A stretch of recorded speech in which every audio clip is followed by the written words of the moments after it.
नमस्कार नमस्कार नमस्कार। आज के इस 35वें संस्करण में आपका स्वागत है। इस संस्करण का शीर्षक है बात है औकात की।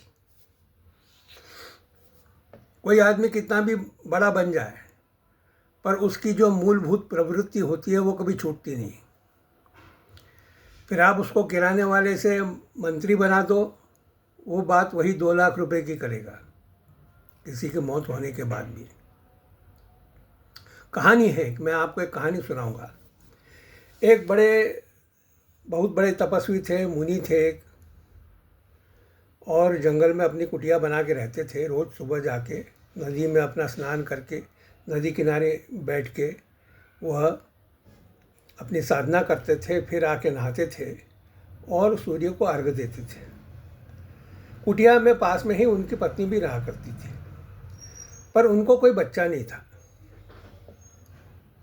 एक दिन वो अर्घ्य दे रहे थे सूरज को, और उतने में उनके हाथ में ऊपर से जा रही एक चील के मुंह से छूटी हुई एक चूहिया उनके हाथ में आई।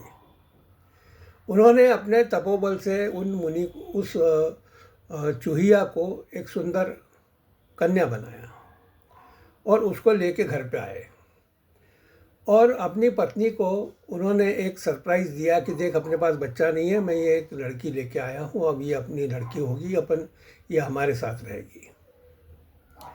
लड़की धीरे धीरे बड़ी होती है। बड़ी होने के बाद उसकी शादी की चिंता दोनों को सताने लगती है, माँ बाप को। तो वह सोचते हैं कि इसकी अब शादी की जाए तो किससे की जाए। तपस्वी बड़े तपोबल वाले थे। उन्होंने सोचा कि इसके लिए पति यदि सूर्य नारायण स्वयं होंगे तो कैसा होगा। उन्होंने अपने मंत्र बल से सूर्य नारायण को याद किया। सूर्य नारायण हाजिर हुए।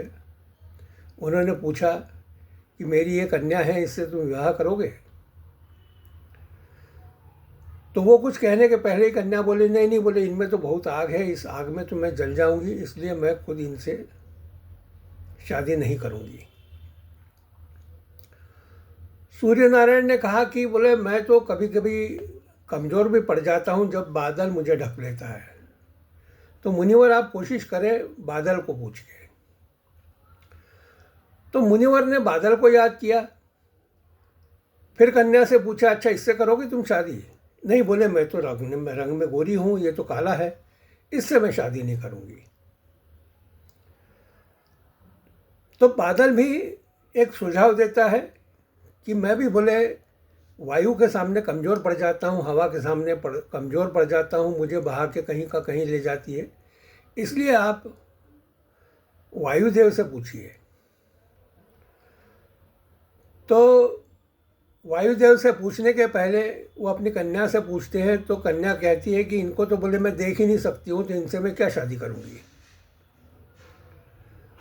अब वायुदेव भी बड़े निराश होते हैं। वो कहते हैं, बोले, ऐसा करो कि मुझे कोई रोक सकता है तो वो जंगल का पहाड़, वो बड़ा पराक्रमी है, मैं कितना भी जोर से बहूं वो मुझे रोक लेता है।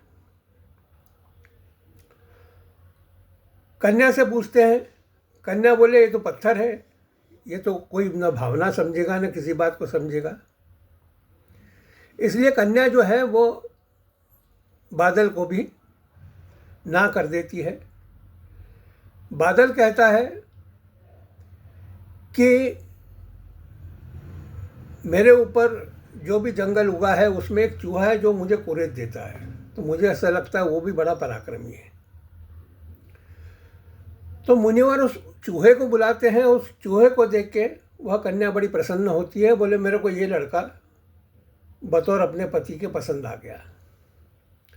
कहने का मतलब ये है कि आप एक कन्या को चूहिया से एक खूबसूरत कन्या में परिवर्तित कर दो, परंतु वैचारिक रूप से वो वैसी ही रहेगी जैसी उसकी औकात है।